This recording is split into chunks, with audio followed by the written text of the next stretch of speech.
Welcome to the Modern CPA Success Show, where we're 100% focused on helping accounting firms achieve success. If you're an accounting firm owner who wants to learn how to grow your firm by providing virtual CFO services, then this podcast is for you.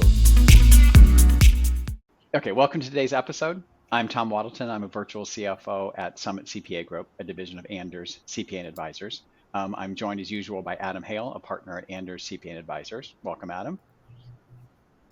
And also John Hello, Baldino. Tom. And John is the founder and CEO of Humareso, an HR outsourced global consulting firm. John, welcome. Can you tell us a little bit more about yourself and the company, and then we'll jump into other topics? Sure. Thanks, Tom. Humareso, as you shared, is an HR consulting firm, and we have been around for over 10 years, providing all kinds of HR support to organizations across the country. A lot of that work really being done either in partnership with HR practitioners that are working within an organization, or even for organizations that have no HR presence internally. They'll lean on us for HR support. And I have been involved with human resources for a little over 30 years. I know it's shocking if you're looking at me in this, that it's been that long. But it has been. And I am originally from the Philadelphia area, and so got my start in the late 80s in big box retail. And so started it for a department store there, and then just moved through various industries through the years up into primarily strategic HR roles for the last probably 16 years of my career before I started Humareso again. So your career trajectory in HR started inside companies as an employee doing HR activities, Yes. and then got to the point where you're working with multiple companies. It wasn't called HR back then, Tom. It was called personnel. I do remember that, yeah. Yeah, I do actually. Yeah, good call. Yep, good call. Before we get started though, there's just something that I got to get out of the way, because we were discussing before we jumped on here, like his superhero, if you'd slide to the side there, his great artwork back there. So we were having a small debate on who the best superhero was. And John, I have to say that your name alone just kind of speaks like you would be in one of those John Baldino, right? Yeah. That or a mobster movie, right? Like one or the other. I can talk about the mobster. He did say Philly and Jersey and all that stuff. So there's a typecast. I know, yeah. So there's some of that. But I had said who my number one superhero was, because I just think that he's undefeatable, which would of course be Superman. I know everybody listening would agree with me, but what I didn't hear before we started, like if you could be a superhero or who you think the best one is, just real quick before we jump into it, just so people can get an understanding of who you actually are to decide whether they want to keep listening or not. Agree with that. This is absolutely the litmus test of my veracity as a professional. Right. I'm the Spider-Man guy. Always have been. Oh, interesting. Okay. What is your main reason of saying you'd want to be Spider-Man? I love. a couple of reasons. One, I just love the idea of the extraordinarily ordinary being accidentally given an entire different trajectory of life. Right, one spider bite and my entire world changed. Right, I think it's pretty cool, and he is one of the only superheroes where you don't see any of his skin, and so anybody can be Spider-Man. Interesting. Oh, well, there you go. Okay, well, you passed the test. This feels like it's a good segue into how you got started. You just the ordinary to extraordinary, right? So I have not talk to where I am Spider-Man. I'm hoping to ultimately find that universe. Yes, I want to find it. Continue to pick up egg sacs and get bit over and over and go through the trauma without the superhero. That's right. What I do think is extraordinary, though, John, and the reason why we wanted to have you on the show is because what I think is atypical in your space, at least it has been for us. So delivering virtual CFO services and the financial side to clients, for us, and the way that we do it is pretty unique. I think more and more firms are starting to kind of catch on to being more advisory and being able to offer, this spectrum of services from the very tactical to the advisory, strategic Right. level. They live in different spots there, but rarely, whenever we would engage with a client, sometimes, like you said, they had internal resources in HR. Like finance, though, a lot of times they were just people that it became an and job, and they handle Yeah. payroll, and they handle benefits administration. And some of it's due to the size of the company, right? Like if it's not big enough, then maybe it doesn't warrant having us or you involved, albeit they could probably use us at different degrees. But I think what was unique that whenever, and the reason why I cling to you so fast is because most of the time I would find just individuals out there that were really good at one or the other. And most of the blocking and tackling was done by, you'd have to go to the payroll company or you would go to the PEOs of the world. And I mean, I couldn't tell you how many times whenever I'd call them and ask them a question and they'd never know the answer. And they'd say, well, you got to ask your CPA. And I'm like, that's me. And no, the payroll person should know this answer, which is the reason why I'm on the phone with you, because this is what you do every day. Whenever it came to to benefits administration and all those kind of things. So again, what I found really unique and love to kind of dig into kind of your thought process and how you built that out. And we can maybe talk about some of the service lines, but is that you were able to scale to more than just you or two people. Like you have a good sized company and you have that spectrum of services where you can kind of help somebody with, again, the day-to-day blocking and tackling all the way up to some of those strategic services that are also desperately needed from the company. So again, I do think that you've already hit the extraordinary from my perspective, because again, I just don't run into that a whole lot. So can you tell us a little bit about that journey and how that started? Did it start with doing the blocking, tackling, or where did that go? First of all, thanks. I mean, really, all jokes aside, thanks for the way in which you said that. And I mean, it really started, I look at it in a couple of different ways. First, I think when it comes to the way in which an organization receives human resources, and what I mean by that is when I sit within an organization, what's my vibe of HR? If HR is only the police, then that's all they'll ever be. And so they're going to run around and be the employee compliance police. Now, that's not to say that compliance doesn't matter.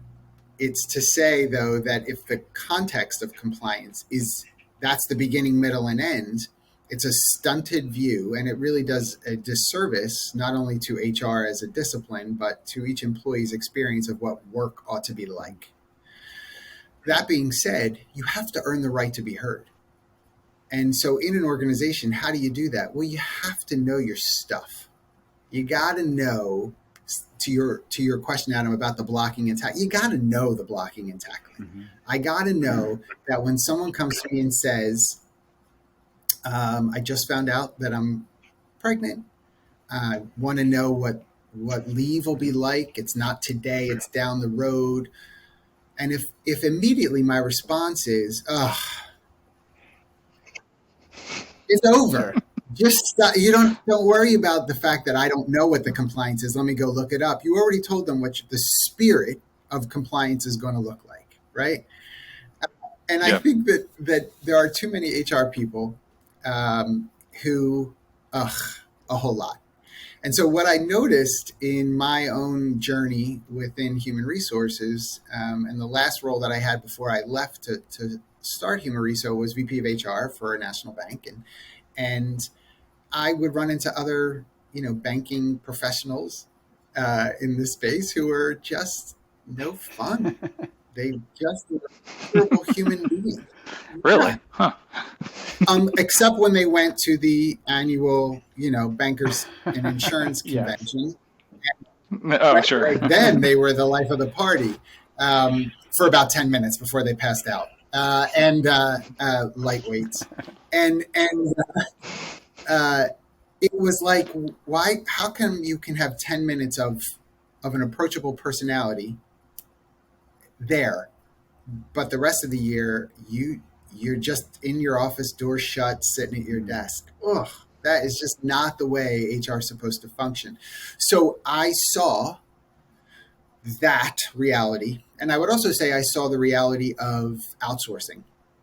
When I started, as I said, a long time ago in personnel, we were doing payroll in-house. Literally, the big book of the tax grids, because Pennsylvania is very complicated. And so, Yes, right, it is. like the school tax, the local tax, and we had like 2 rulers to line up to find what that percentage was going to be.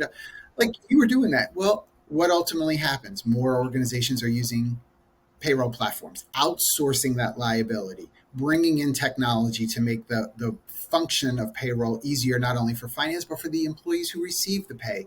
We're at a place today where everybody's got an app and they can look at their pay stubs right on their phone and they can do this and that. It has traveled a path from that initial outsourcing. When I was in personnel, again, all that time ago, we had major medical. We weren't really doing all of the huge benefit plans for employees, for health benefits, that sort of thing. HMOs were there, but everybody was a little freaked out about them. Who pays $2 to go to a doctor? What the heck is this, right? So those things started to influence a comfort around outsourcing. And again, carrying that forward, I thought there's too many organizations that are under 100 employees that aren't going to hire a VP of HR level expert to come in and help set their organization up for success in that discipline, because it wouldn't be financially prudent. They can't afford that level of expertise. Right. So what if we built something where they could access that level of expertise in an outsourced model, the way in which they're accessing that level of expertise in a payroll platform, in a benefits administration connection through a brokerage? And that's where Humareso was born out of. And so I took a shot to see if my hunch was right. And, here we are. And it's been right. That's a great story. And I'm sure over time Yeah, you found the acceptance of more and more outsourced, and listening to them, an advisor is coming up so much that people are used to doing that now. 10 years ago is probably a challenge, wasn't it? That's right. And it's funny too, because one of the things that I would say as well, so this is true, right? So I left the organization I was with July 31st, 2012. And August 1st is when Humareso started, the next day. But I went to breakfast the next morning with someone that I knew was a CEO of an organization. He was like, I want to pick your brain to see why you left. Because I didn't have to leave. We were doing great work. Good stuff was happening. And I had breakfast with him and told him this vision. And he said, awesome. How do I sign up to have you come in and be a part of my company? So I left breakfast that next morning. Honestly, I didn't even have Humareso like filed at the state yet, right, as a company. And so I say that to say it was such an immediate, very like what a kind blessing for me to get that immediate validation that this could have legs, right? And I agree with you though, Tom, like as the years have gone on now, so many more people are comfortable with various types, as as both of you know as well, right, with outsourcing. Yeah. Outsourcing, not having to be physically in the loop. I mean, so yes, they're okay, and they understand that there's, there's not only a need, so from a financial perspective, it makes sense, but sometimes it's a trade-off, right? But the one thing there is it's not only the cost of the person that's there. You take care of all the employee drama because you've got that all on your side. If there's turnover, you've got that kind of built in. You're managing that. But I think the other thing that people don't think about a lot of times is the project management. So whenever they bring in like a controller, or if they brought in an HR person, from your standpoint, it's like, but who's their resources and who's watching over them and making sure those things are getting done on a regular basis.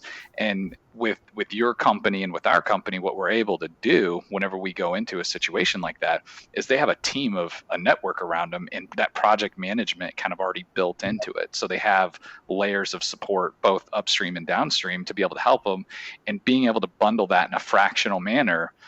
Even though it's a it's a subscription, a fractional piece to a broader team. That's really what most of these small businesses need. Now, whenever you get to 500 or 5,000 employees, well, sure, now it makes sense to just bring us in for little, small projects and stuff like that. But yeah, we were in the exact same boat and kind of had that same validation. And I, agree, like over the years, it's just gotten, where people almost expect it or really demand it, because they don't want to do that. Correct. And I would say, when I started, I thought small to lower mid-market size organizations were going to be really the audience for me. And I wasn't wrong, right? Certainly that group of organizations are my audience. But what's been really interesting to see as the years have gone on is how far upstream it's gotten, that enterprise level organizations are reaching out saying, can you bring that expertise? I had a conversation with, I can't say the company, but a really, really, really, really, really big company who said, can you come in and work with our organization on workforce planning? And I said to him, I was like, what? Are you kidding me? You have 300 people on the HR team. And his response was, they don't know how to do that. Yeah, that's what I'm saying. It's like sometimes even in those bigger situations, and oftentimes it's just that outside insight too, right? Like a professional or an expert sometimes is just somebody from out of town with a suitcase. There is a lot of legitimacy to somebody from outside the organization being able to come in and say the same thing. Everybody's looking around the table going, that's what we've been talking about for the last couple of years. But now all of a sudden everybody's listening. So there's definitely value to that as well.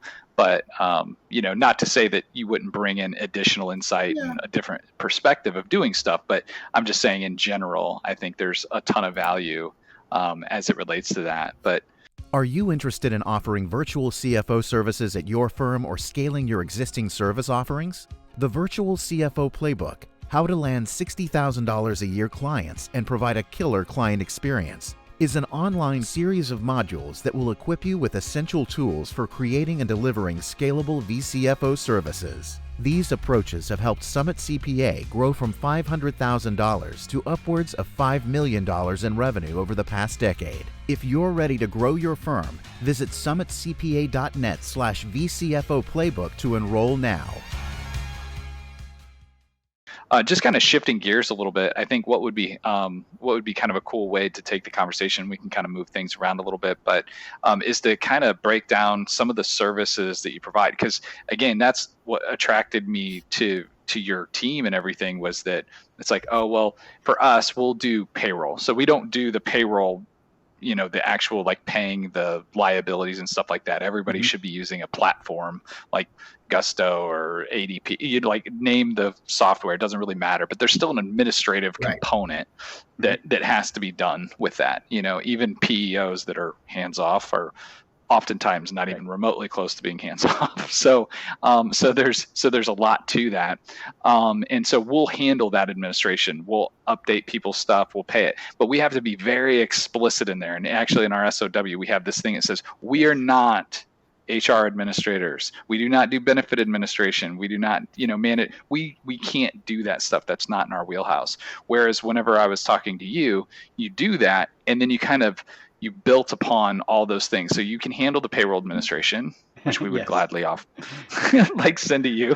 So thank you. But then on top of it, a parallel service that makes sense naturally. And the reason why we had so much client confusion was because naturally then it's like, well, then you also handle the benefits administration. It's like, no, we don't. But with you do. So can you kind of talk to us about kind of the differences there and how those services work? You just, problems and things of that nature. I mean, I would say just to sort of set the table, I'd say from a service category standpoint, we really function in 5 areas.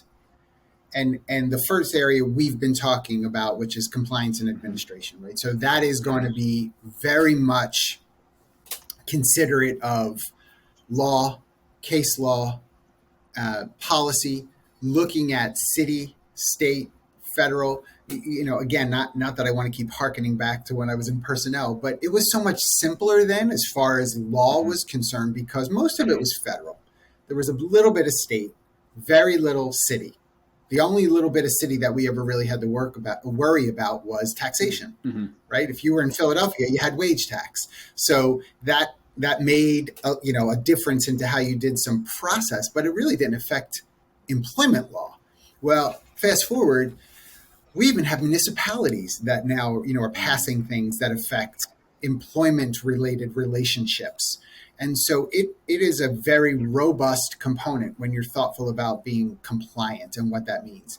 Add on to the fact that we have more organizations that are distributed because of the net effect for many organizations of the pandemic. We already had as Humareso, we actually were already a distributed workforce. We were operating in that model before the pandemic. That actually was really great for us, not only to keep things steady internally, but we were so familiar that all of our clients that needed to make this transition, we were firsthand, right, about what had to happen and how you had to handle it and how much compliance.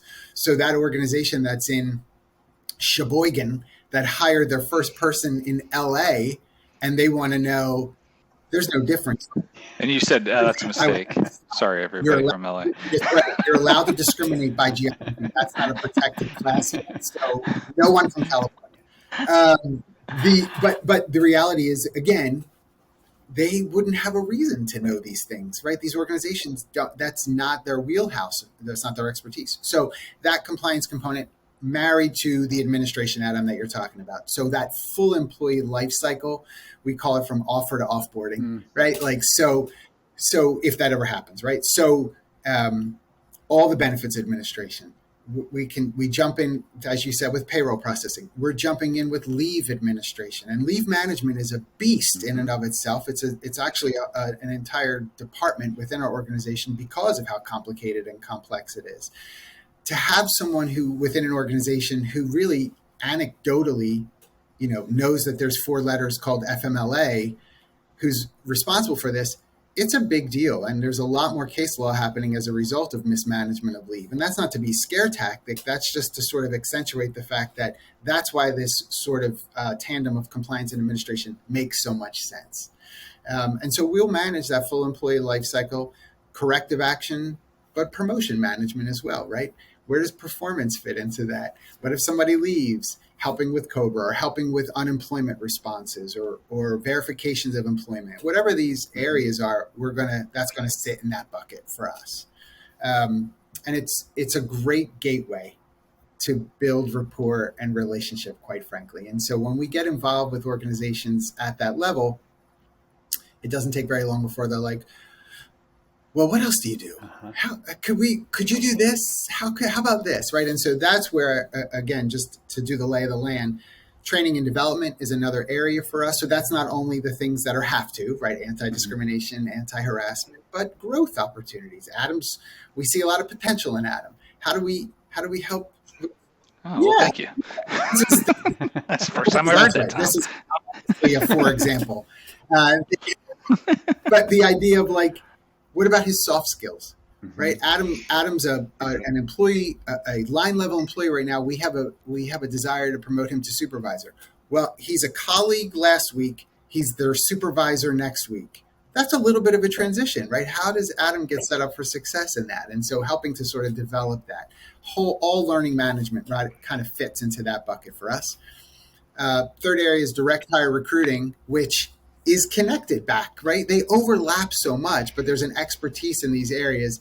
You can't just throw an ad on Indeed and say, gosh, I hope it works out. It's you're going to get 7,000 resumes. 6,999 not having anything to do with the with the job that you're trying to fill, right? So, and again, not to kind of get into all of it, but that just gives you this idea of like when you start touching on some of these initial blocking and tackling needs, it opens the door then right for more and more engagement. Sure. Because you've earned the trust. Yeah. I mean, I can see how the direct to hire stuff. I mean, a lot of times you have to do recruiting, but there's a big portion of that. I mean, I remember one time the guy was aspiring to be a football couch.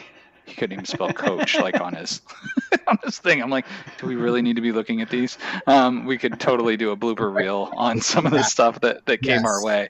So what about in like just kind of digging into a couple of those areas. I think the training one, and obviously on the HR front, there's some software packages that have good, learning training modules there. I think where most places struggle from my experience is understanding like bands and how to move people along. Like everybody wants to feel useful. Sometimes people want to create trajectories and paths for people, but it's really hard to create those bright lines between moving from one to the other, because it's not just technical skills like you mentioned. A lot of times it's the soft skills. Those are the things that really move people up the upstream. It's a lot of the technical stuff is kind of permission to play. Like, yeah, you're great at doing XYZ, but can you manage people, or can you oversee a department, or can you do those things? So do you also help them not just with like a soft skill, but do you also help them develop what those plans could look like, or what those bands would look like? And then does that bleed into compensation also, like compensation planning, or how does that work? Yes, to all of that, right? So the idea... Sweet.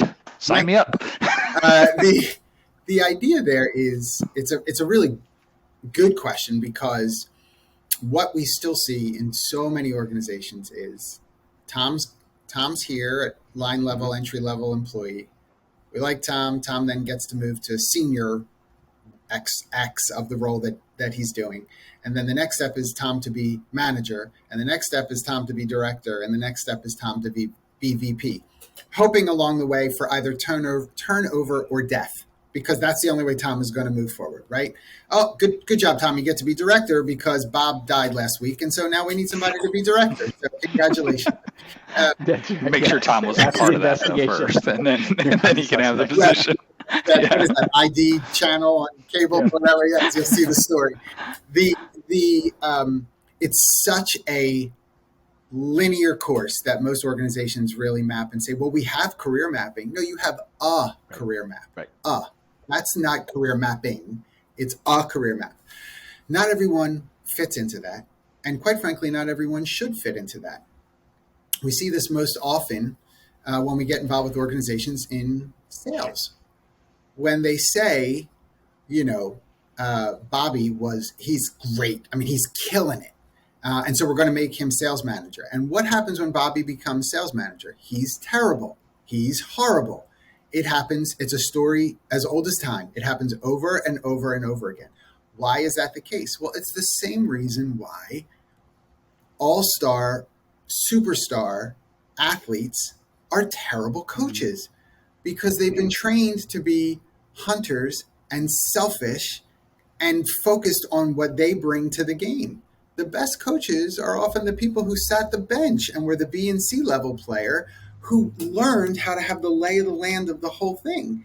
So if you just keep telling the A level person you're next to be a manager, don't come to me and complain that 6 months later they're unhappy, they left, they got scooped up by a competitor, because they want to get back to what they do well, which is, it is what it is, self-centered hunting that they're really good at. That's why they're the MVP, right? So we have to work with organizations to have, it used to be called something called dual ladder progression. Well, you can go this way or this way as you grow in the organization. But quite frankly, where we are right now, it could be 3, 4, 5 different paths that you can create. And with that, Adam, though, to your point, there's always thoughtfulness, and we do quite a bit of work in compensation and pay equity analytics, because the market moves so much externally from a competitive standpoint. But we also find that internally, it's out of whack. And I think 2021, as an example, we were just overpaying all kinds of people to do all kinds of jobs. And to just get them, we needed the talent so badly. Sure, I'm going to give you 10,000 more than the job is even listed at, because I need you. Right. Please say yes. Well, what happens to the people in the organization who've been loyal, who are there? Their trend for compensation increase just got crushed because this person's starting here. They may be making more right now, the experienced person, but as you look at it on math, and I know math is scary for HR people, in regression analytics, you're going to see that the longer you work for the company, the less beneficial it'll be for you. Is that what you want to be about? Well, we also have some states that are saying, nope, you can't do that. Colorado, New Jersey, they're saying, no, you can't do that. You got to make it equitable for the long term, not just for today. That's hard to manage, right? When you're trying to figure out how to map people for a path forward and be thoughtful about how far you can stretch that dollar. Right. Because again, like you said, though, a lot of times it's about how do you create headspace for somebody without the management path or the director path? Like, how can you create room for growth, professionally? And, and I know titles aren't everything, but they are to the people that don't have them. You know what I mean? Like, it gets really easy to sit on the top of the mountain and go, oh, they don't matter. Well, like, CEO. You have Adam, congratulations. We're making you customer service manager 3. And you're like, what's the 3 mean? Like, what is the and the HR people will say, we've got customer service 1, customer service 2, customer service 3. I don't know that anybody goes home excited at night because they're a 2 instead of a 1 now. I don't know what that means, right? But if you can cast the picture, make, somebody sit and help that individual have the same vision that you want to say the company has. We believe in you. The progression is not just about title. It's because of what you'll bring to that title to help us advance, which will then continue to open doors for you to continue to move forward. That's what we see in you. But quite frankly, the other path at times, and here's an example, Adam, very specific to answer the question. There are times that we will say, Jimmy's been here for 3 years. Jimmy's great. He needs to leave. Oh. What? Jimmy's got to leave. Jimmy needs to go work for maybe a bigger competitor of yours so that Jimmy can pick up the skill sets that you're not prepared to offer at this point, or you don't have exposure to at this point. And keep the door open. I know it's a risk, but if Jimmy goes and works somewhere for a year and a half, and Boomerang's back, he's bringing everything with him that he's just learned where he was. The number of Boomerang employees that were tracked last year increased by 23% from the year before. People leaving, working elsewhere, and coming back because they loved the company, but they understood that they could garner skill sets and experiences that they could bring back. And they wanted to come back to the community and culture that they were a part of, and now also bring back skill sets that they couldn't get if they had stayed there. And it benefits the company as well. That's huge to see that kind of number happen of employees returning. Even at Humareso, we had 2 that left and returned within the past year. Wow. It's awesome because what they brought back is the way awesome. You're describing it, John, is your hypothesis that people were leaving with the intent of I'm going to get skill and come back? Not as much. I left. It was kind of cool, but then I looked and the grass really was pretty green where I was. Yeah. Interesting. Yeah. I mean, they're very transparent conversations, and everybody can't have these conversations. Meaning, the HR people that are like, Tom, we think you should leave so you can learn something, and then think about us in a year. Don't take that HR person out of the room immediately. Oh, I just wrote that down. That's what I was going to do. That might be never mind. misinterpreted. Scratch that out. I thought that was a tip. Say you don't want me? But if you sit with somebody, and the premise of the conversation first is, what do you think you don't know yet? What are you observing that you're like, gosh, I wish I could? And you'll hear right from their mouth things that you can address and things that you can't. And when you get to the things that you can't, I ask the question, where do you think you could get that? If we can't give it, what could happen? Now, sometimes, again, this is why there's multiple ladders. Sometimes it is about a sabbatical to go and do a training for a month on something specific. And I see this a lot more in those that are, I'd say, more physical type jobs, construction, manufacturing, certain kinds of engineering, where they go and do this sort of immersive opportunity. I mean, I've even seen organizations pay for an employee to go on a missions trip to go build and engineer wells in certain parts of the world to bring water, because what they were going to learn through the project management of that, they could bring back and now have experience in that. It's creative. We have to be much more creative with our talent today. We just have. So we should just lease employees and share them amongst each other. I mean, you were definitely a half glass full kind of guy. I would say my more pessimistic view of this, and I'm kind of this guy, so I don't despise or discredit anybody for this, but a lot of times what I find is that folks get to a certain point of their career, they feel like they should be taking 2 or 3 leaves at a time instead of one. And on paper, whenever competitor sees them, they're like, oh, wow, you're doing A, B, C, D, E, F, G. Like, whew, we would pay you $10,000 or $15,000 more for that. What they don't realize is what they wrote on paper and what they actually do, or their competency inside of that. There's oftentimes a gap in the reason why you're not making that. So then they jump and then they get in over their head a little bit. And sometimes they realize the demand and the culture, like you said, of that other job isn't quite what they had. Listen, let me make sure I qualify this. When I said the statistic on Boomerang, there's no way to know if it was an intentional boomerang or my gosh, that grass was greener, but it's all weeds and I'm coming back. Right? No way to know that. So your point is well made. And quite frankly, there are people that I think we have to be thoughtful about our time as well. And that's one of the things we talk about with organizations. You have fought to keep this person who's always been on the precipice of quitting for the last 2 years. You just keep wasting energy fighting, increasing salary, giving them, changing their job description, really making this unicorn role for this person who's still not happy. Yes, John, what do you think we should do? Let him go. Yeah.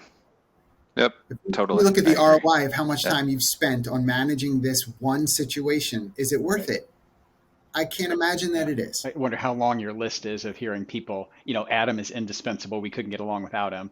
And once Adam is gone, you're like, wow, people seem to be doing okay. And that just seems like it's such a long line of that. And better. Adam as just an example. That's a great point, because I will tell you, you see this for us, because we are supportive of organizations of all kinds of industries, right? So for instance, we support some CPA firms, and if this tax manager leaves, we're screwed. Sure. The entire business will fall apart. But I'm hearing the same thing from restaurants that are saying, if this particular server leaves or bartender leaves, we're screwed. And my response is, I hear you. Let's talk about how we are affirming that to be true for those particular people. But what happens when that bartender does leave? Let's not tell everybody it's going to be terrible if they leave. Just shut up. Stop saying things. Because if that bartender leaves and we're doing fine, now you can say, whew, truth be told, I thought we were going to be in trouble if so-and-so left. But all those same customers are coming in. Nobody's coming in and saying, oh, Billy's not bartending. Susan's not my server tonight. We're out of here. Nobody's doing that. They're eating, they're drinking. So the same thing with the tax manager. I'm not saying it's easy, but if it's really true that if that tax manager leaves, the entire company's in trouble, then you've set up your company incorrectly. Yeah. John, as you talk to prospective clients, I'm curious, is there a division in your business and more, here's people who use us for HR outsourcing as sort of you're my virtual HR, if that's a term you use, as opposed to more project related, where people are coming in saying, okay, in the next X number of months, can you deliver something? And the thought is you'll leave after that. Yeah. It's typically, I would say, though not always, typically the larger clients, I'll say upper mid-market to enterprise level sized organizations, we're doing a lot more projects for them. And so we're taking something off a project that an HR team's trying to get to but can't, either because they don't have the expertise or the time. And so we'll do that, and then we're just always at the ready if they need us for something else in the future. I'll say we see a lot of that work being done in diversity, equity, and inclusion work that we do for these organizations, overall organizational design and development, constructs around mergers and acquisitions, centralized, decentralized organization changes, those kinds of things. But sometimes, honestly, Tom, we'll get even small company, very small companies, startups, that are like, we're kind of afraid to have HR because, HR has been terrible for all of us where we've come from. And so we don't want to completely commit to HR. So can you do this project and just do a handbook for us? Because our insurance broker says in order to have liability insurance, we have to have a handbook. Okay, we'll do that. And then they go through that process and they're like, okay, you guys aren't so bad. Thank you.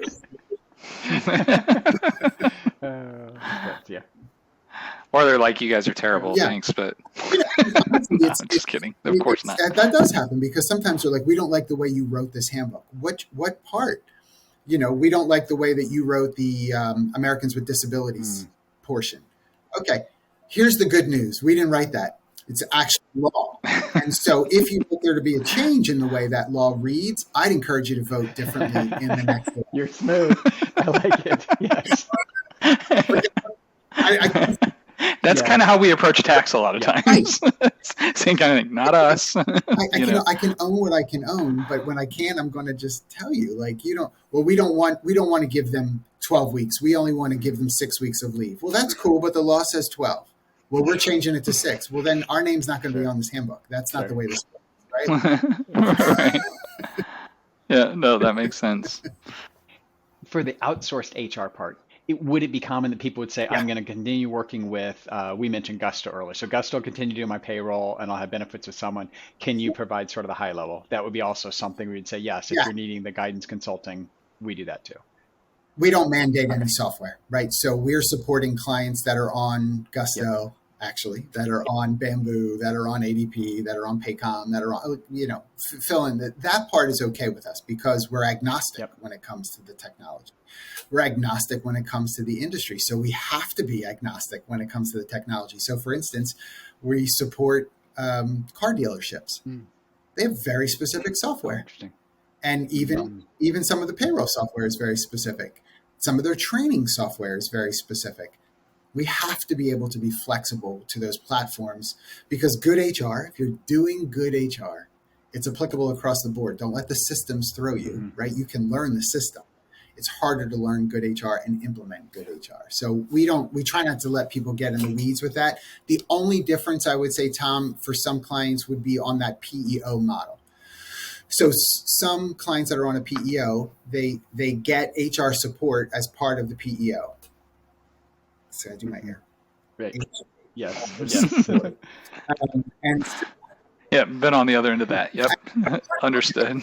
So obviously that PEO is mandating the payroll platform and benefits and that sort of stuff.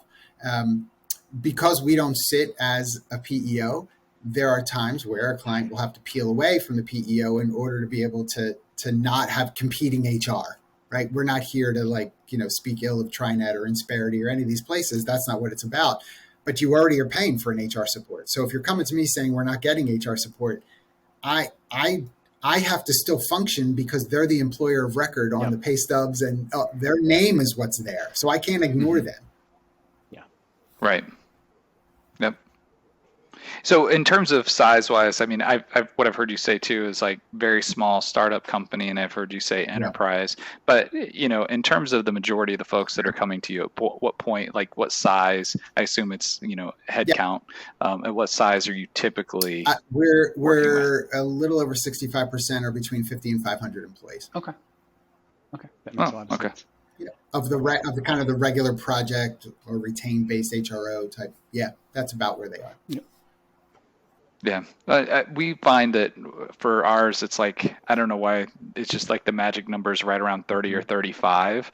And so this makes a lot of sense to me because obviously there's that magic 50 number that everybody hears about, but it seems like the COO is the one doing operations, HR, and finance to some degree, whether that's the owner COO or an actual, so they wear all three of those hats. And it seems right around 30, 35, they raise their hand up and they're like, okay, I can still handle the HR stuff. I can't handle the finance stuff. So then they find us around 30 to 35 people.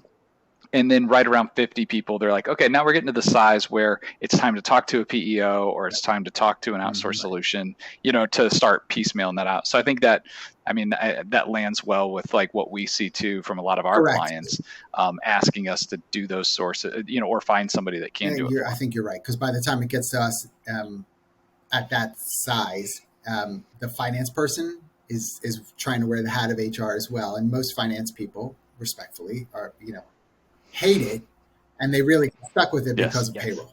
And so they're like, that's why. I think it sounds like a great solution that you offer. And Adam and I do coaching of small CPA firms, but any company would have this. But as people try to move in a different direction, so many people are moving toward that advising role.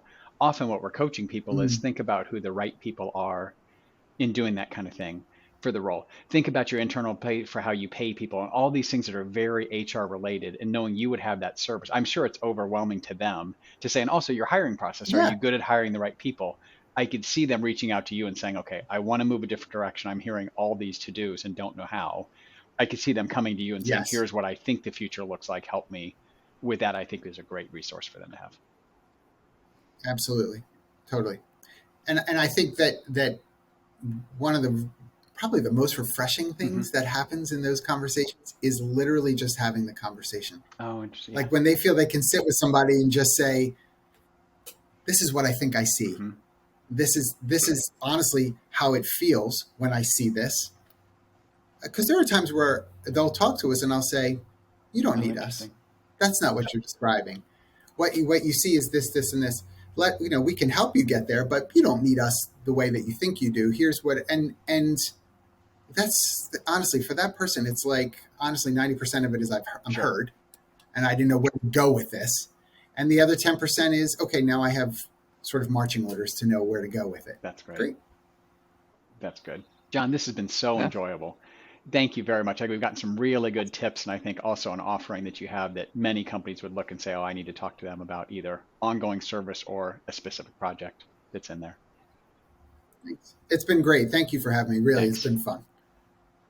Enjoy this podcast? Visit our website at summitcpa.net to get more tips and strategies for achieving modern CPA firm success. We're here to be a resource in this ever-changing industry.